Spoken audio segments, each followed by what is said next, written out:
If you are a black person, you have to read this book. Melanin is more than just a pigment in your skin. It is a spiritual power. They do not teach us the truth of melanin. They do not teach us the truth of black biology in school because they know that if black people knew the truth to their body, the truth to having high amounts of melanin pumped through this vessel, we would walk around like the gods and goddesses that we are.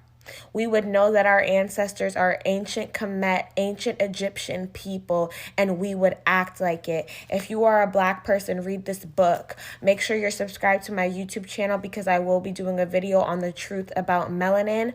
It's time you know who you really are, black people. Hi.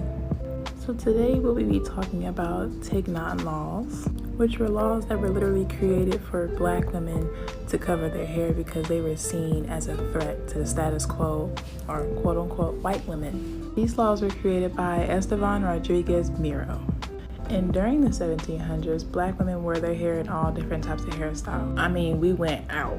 But their hair was seen as so beautiful that it became illegal. So they told us to wear head wraps. And these laws were created in Louisiana. And they also wanted them to cover their hair to show that they belonged to a certain slave class.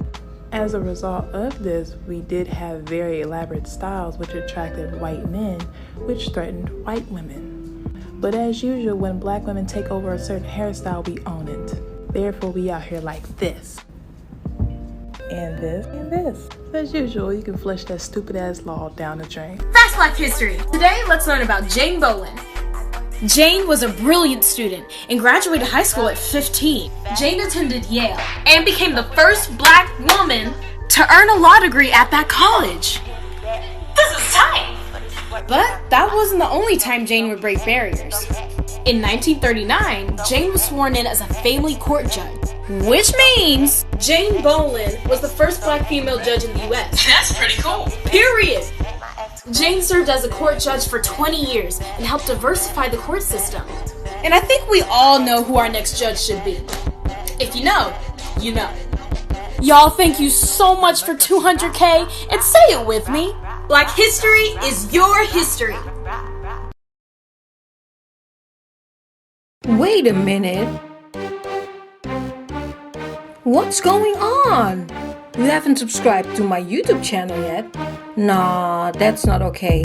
Let's go and fix this right now. Go on. What are you waiting for? Don't worry, I'll wait for you.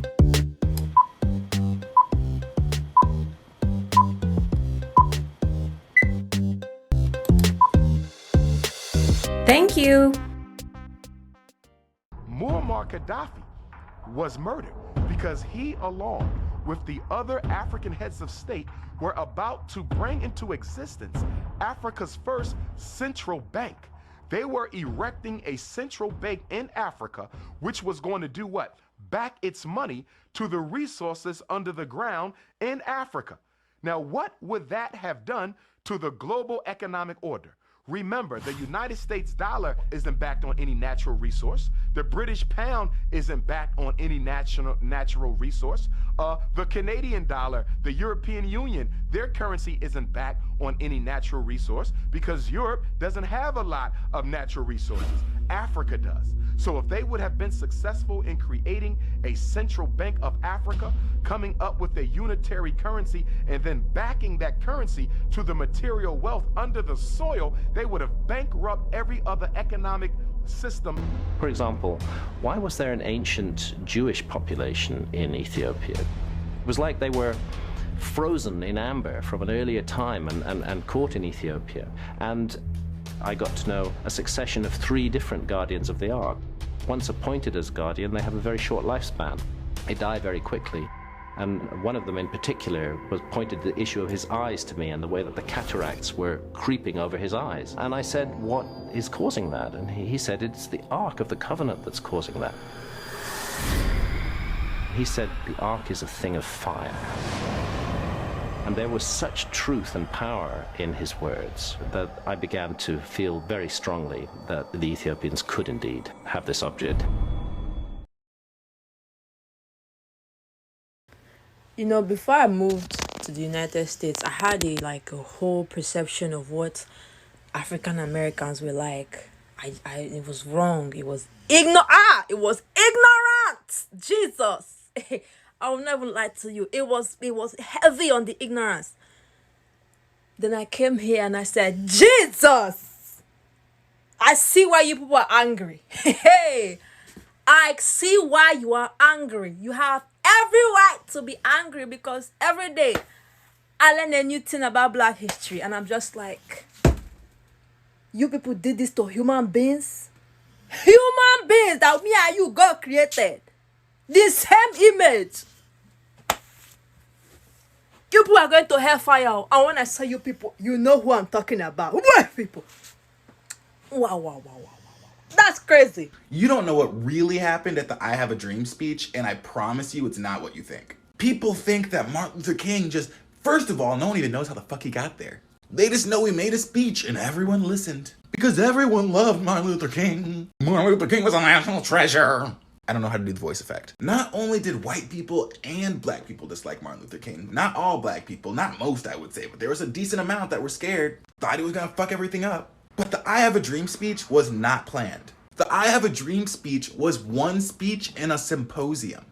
Multiple speeches planned back to back. Now the thing about Martin Luther King's speech is that he actually went last in the symposium. Oh, save the best for last. No, the press leaves last. No one wanted the spot because they all wanted the news to see them. And Martin Luther King said, I'll take it. He's about to read his pre-planned speech when a woman goes, tell him about the dream, Martin. One of his friends. He scraps his speech and speaks from the heart. I Have a Dream was the only planned line. 5 phrases you didn't know were racist. Number 1 is the itis, which originally alluded to the stereotype of the laziness of Black people.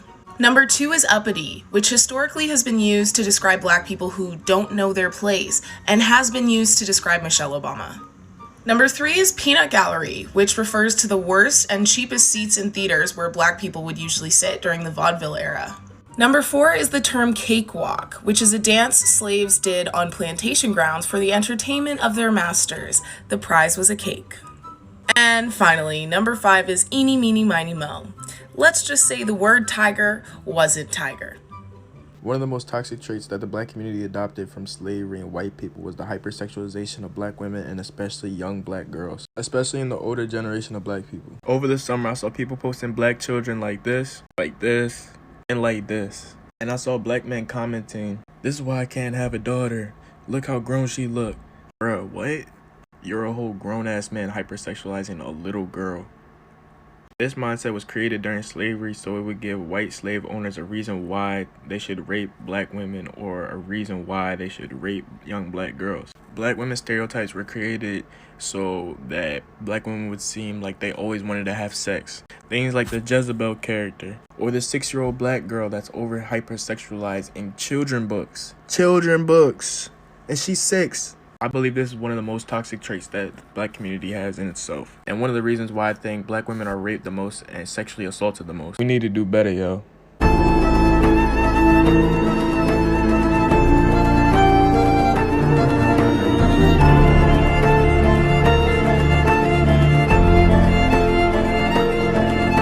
Do you hate all white people? I don't think it's a fair question. The white man doesn't even come into my attitude. Mr. Muhammad teaches us to love our own kind and let the white man take care of himself. For a white man today, sir, after kidnapping millions of Black people from Africa, stripping them of all human characteristics and relegating them to the role of chattel or cattle or animals, commodity, merchandise that could be bought and sold at will, and then 100 years since the Emancipation Proclamation, using every type of deceptive method to further us into slavery, called second-class citizenship, I think that it would take a whole lot of nerve for the white people today to ask Negroes, do they hate them? Hi, thank you. I also wanted to let you know that the 3 people that kept following me thinking I was stealing, and I heard everybody on speaker saying the girl in the gray hood, I find that really offensive. So I just want everybody to know that I paid for this, and everybody in this Target can go to hell. Happy Black History Month. In honor of Black History Month, I would just like for you to take 60 seconds to watch this video and to like and to share it. Our Black history is so rich, but if I was just to give you a glimpse of it, I would want to take you back to when Martin Luther King did the I Have a Dream speech on the March on Washington. And in that speech he said these words: "So I say to you, my friends, that even though we may face the difficulties of today and tomorrow, that I still have a dream. It is a dream deeply rooted in the American dream. I have a dream that one day this nation will rise up and live out the true meaning of its creeds. We hold these truths to be self-evident, that all men are created equal. That all men are created equal. Black, white, Hispanic, that all men are created equal."